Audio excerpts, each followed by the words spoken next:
나는 밀리터리 덕후다. 본격 밀리터리 팟캐스트 밀떡을 시작합니다. 정치와 함께 경례 밀떡. 바로 안녕하세요, 박찬준입니다. 안녕하세요, 놀러온 남자 정명섭 정작입니다. 예, 플래툰 홍편입니다. 네, 이렇게 밀떡이 시작됐습니다. 여러분, 며칠 전 북한이 ICBM을 화성 17 또 혹은 15 이야기하면서 발사를 했습니다. 이럴 때 이제 우리 군에서 그럴 경우 대응 시나리오들이 있었고, 그 대응 시나리오대로 몇 가지를 시행을 했는데 2시간 후에 시작했던 어떻게 됐던 그럴 때에 나왔던 무기 체계 중 하나, 바로 현무 계열 탄도미사일이죠. 발사한 걸 보면은 현무2인 것 같습니다. C형인지 B형인지는 확인이 안 됐습니다만 제 눈에는 B형 같았습니다. 예. 발사대를 보니까 B형이더라고요. 현무2CB를 위시한 이 현무 계열 탄도미사일과 관련해가지고 홍 평장님을 중심으로 한번 이야기 나눠보는 시간 갖도록 하겠습니다. 일단 이야기가 되는 발단은 우크라이나 문제입니다. 우크라이나에서 최근에 우크라이나군이 쏜 탄도미사일이 러시아의 상륙함을 가라앉혀 버렸어요. 물론 깊은 물은 아니지만 그럼에도 불구하고 배를 잡았다. 전 이게 굉장히 시사하는 바가 크다고 보거든요. 지금까지 탄도미사일 공격을 했을 때 그 정도 크기의 전표적을 그렇게 기가 막히게 맞춘 사례가 참 없다고 봐요, 저는 개인적으로. 원래 탄도미사일이면 그런 거 맞추려고 만든 무기는 아니잖아요. 아니었죠. 네. 그 유명 악명도 스커드 미사일. 예. 걸프전 때는 이게 공산 오차가 킬로미터 단위로 나왔거든요. 농담 삼아서 탄도미사일을 스커드를 피하는 가장 좋은 방법은 스커드의 표적 안에 있는 거다. 그 놀이는. 예. 왜냐면 거기 절대 안 맞을 테니까.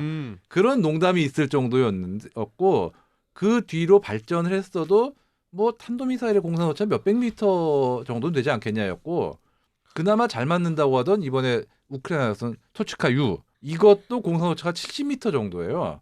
즉 이론상으로는 배 한 척 맞추는 게 쉽지가 않다. 공산 오차가 뭐냐면은 70m다. 공산 오차 70m라는 거는 70m 반경이 되는 그 원 안에 떨어질 확률이 50%라는 얘기예요. 배가 한 척이 거기 있으면은 안 맞을 확률이 훨씬 높아요. 4분의 1 잘해야. 네. 그렇죠. 공산오차, 명중오차 혹은 CEP로 표현되는 그렇죠. 부분을 말씀 주셨는데 저도 사실 놀라긴 했습니다. 우크라이나가 생각한 게 있을 것 같은 게, 엄매라 때문에 그 표적이 된 배는 배 묶음이에요. 3척. 그러니까 설마 그 3척 중에 한 척엔 떨어지고 피해는 입히겠지 했는데 거의 가운데 떨어졌더라고요. 그러니까 이게 신의 도움이 또 그죠. 있었는지. 이게 예. 세인트 토치카 같은 게 또 따로 있었는지, 세인트 제블린에 이어서 거의 그 레벨 진짜. 그러니까 배도 처음에는 한 척 가라앉고 2척이 파손됐다라고 했는데 사실 보니까 한 척 더 파손됐었고요. 그 다음에 그 유류 저장고, 항만 시설 다 부서졌어요. 네, 그러니까 베르단스크 항을 사용을 제대로 못하게 되면 이제 배 한 척 가라앉은 게 문제가 아니라 항구 전체 사용 못하면 또 보급물자 문제에 또 심각한 영향을 끼치는 그렇죠. 그런 거죠. 네. 지금 그래서 문득 떠오른 게, 이게 CP 70m짜리도 이 정도면은, 만약에 우크라이나가 이 토치카-U의 보유량이 많아가지고 그런 식으로 한 10발을 때렸으면은 진짜 베르디안스크는 난리가 나는 거고, 러시아군은. 그냥 다 끝났네요. 그렇죠. 그쵸, 그다음에 예. 진짜 20발 정도만 있었으면은 여기저기 보급 거점이니 포병 거점, 탄약 저장고, 예. 이런 것들 날리면서 러시아군은 정말 보급 공세 종말점이 훨씬 일찍 다가오는 건 물론이고 패퇴할 뻔한 수도 있는 거예요, 진짜. 예를 들어 크림에서 올라오는 그 보급선이라든지, 그렇죠. 아니면 그 케르치랑 연결된 그 케르치 대교, 거기라도 부수면은 진짜 난리 어디 나는 가도 거죠. 못하는 지금 거죠. 러시아군 입장에서는 공세를 계속하는 만에 할 상황이 아니어버린 거죠. 근데 여기서 떠오르는 게 우리 현무예요. 현무는 CEP가 이번에 쏜 토치카하고는 비교가 안 되죠.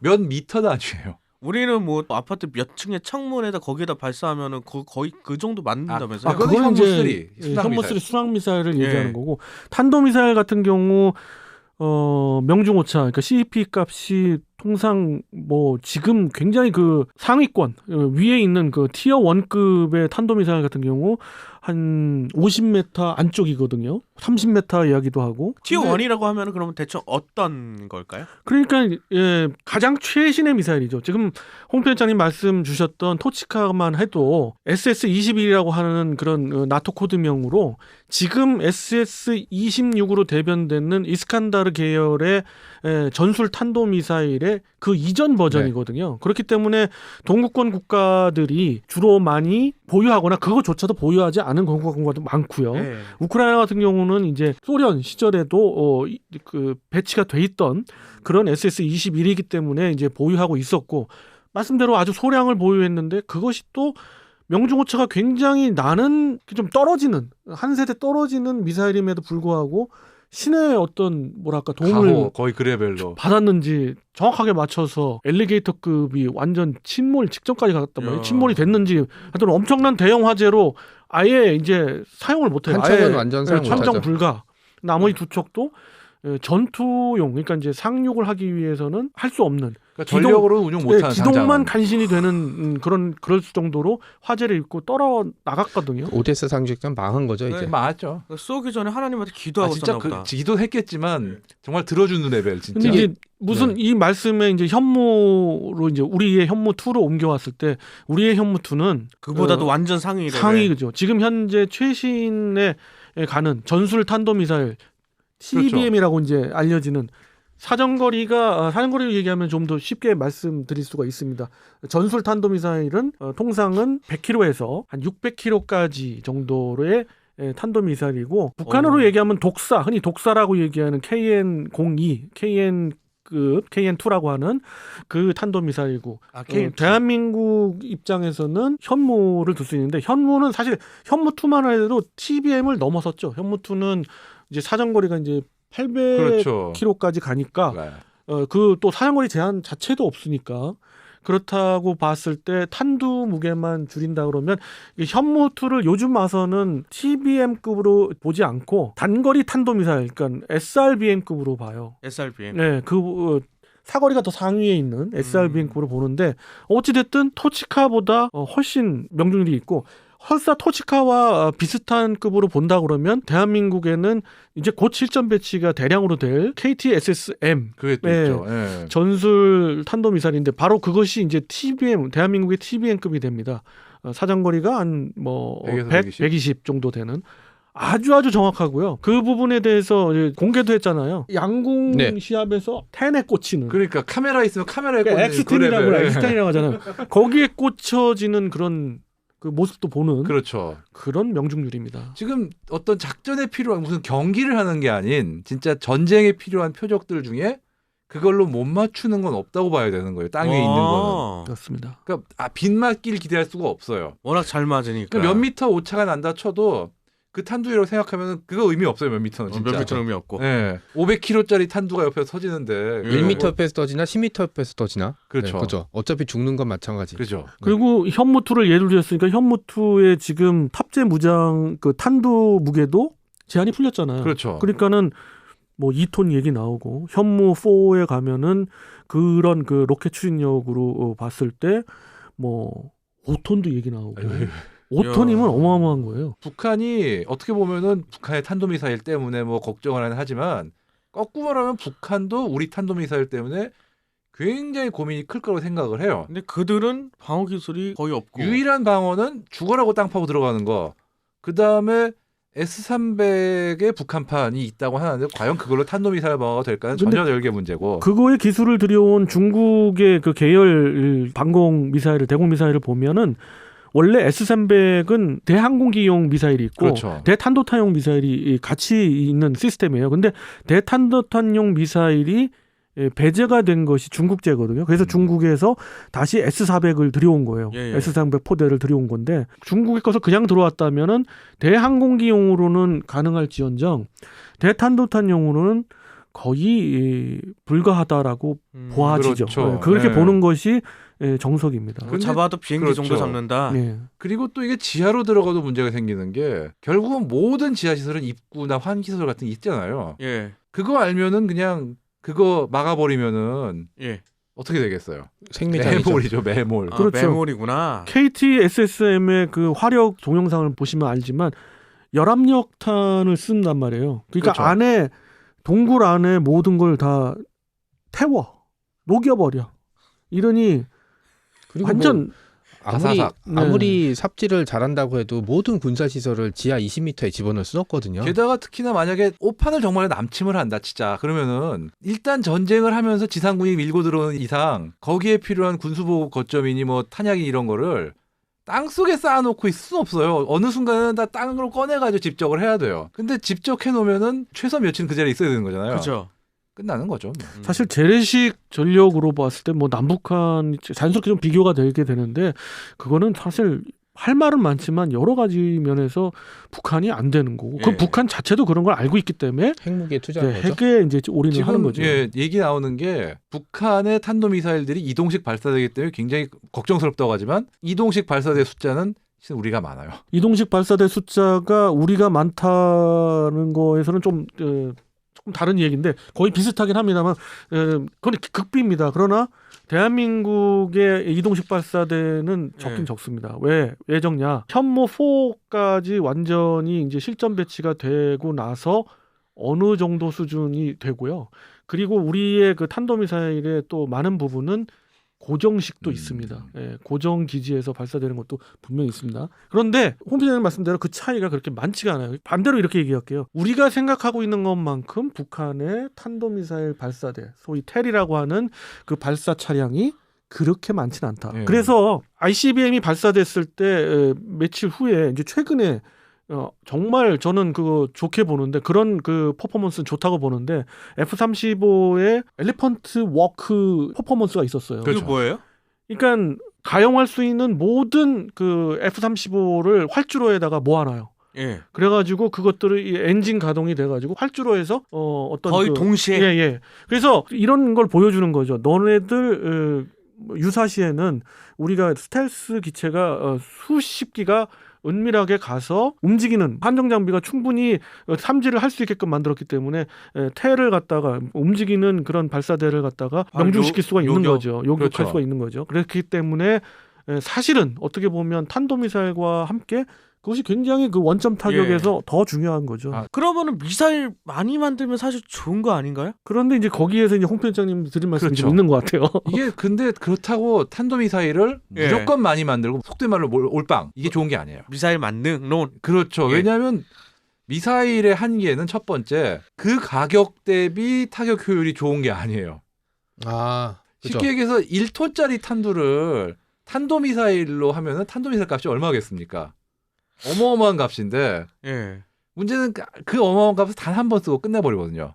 아. 그리고 작전의 유연성이 낮죠 아무래도. 아무리 텔 이동식 차량으로 한다고 해도 결국은 제한된 범위에서 해야 되고 그러니까 여러 가지로 제약이 많은 무기체라고 봐야 돼요. 탄도미사일도요.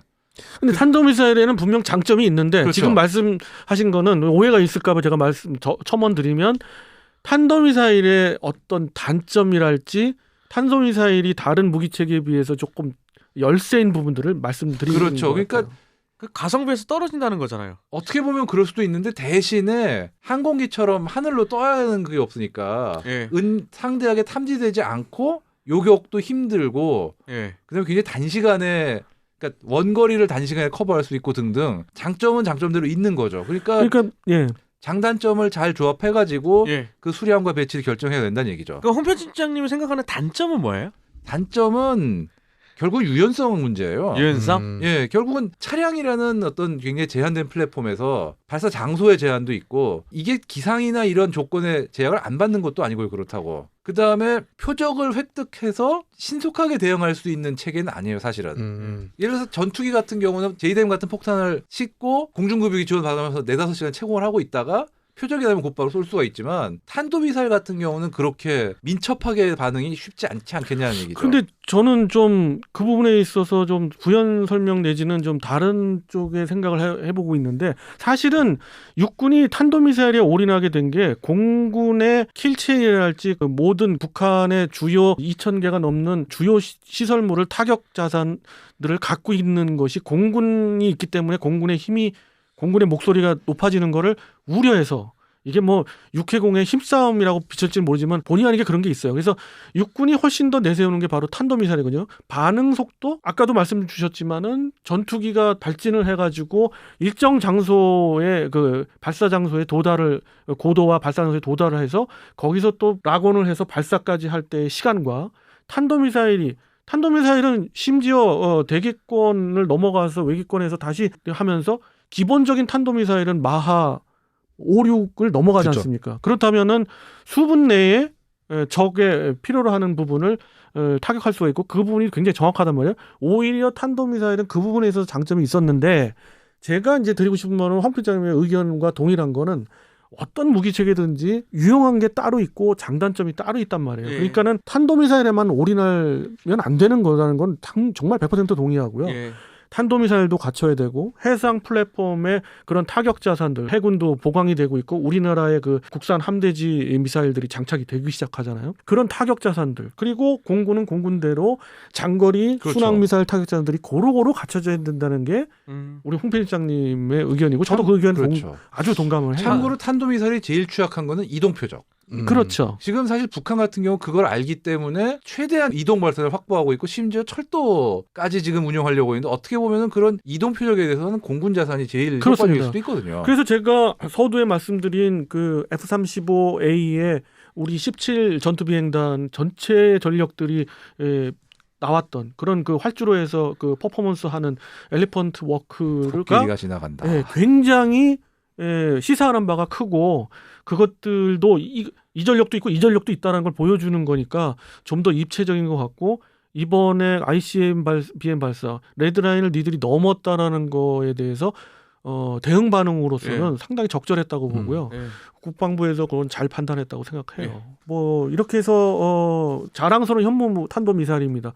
현무 2 ABC가 있고 그리고 현무 4 해상의 그 SLBM으로 쓰이는 현무 4-4도 있고요. 이런 것들이 유용하지 않다는 의미가 아니라 그것들에만 자칫 이번 우크라이나 전쟁이나 뭐 이런 거에서 드러나듯 뭐 전차가 막 여러 개 막 뚜껑 따듯이 떨어져 나간 많은 전차들이 그러면서 전차 무용론을 얘기하는 거고 마찬가지입니다. 섣부른 전차 무용론 절대 아니고요. 다른 시간에 한번 기회 되면 말씀드리겠지만 절대 그건 아닙니다. 그렇듯 우리의 탄도미사일도 효용 가치가 분명 있는데 너무 여기에 올인할까 봐 하는 어떤 우려도 분명히 그럼요. 있는 거거든요. 네. 그런 뜻으로 이번 우리 에피소드를 정했고요.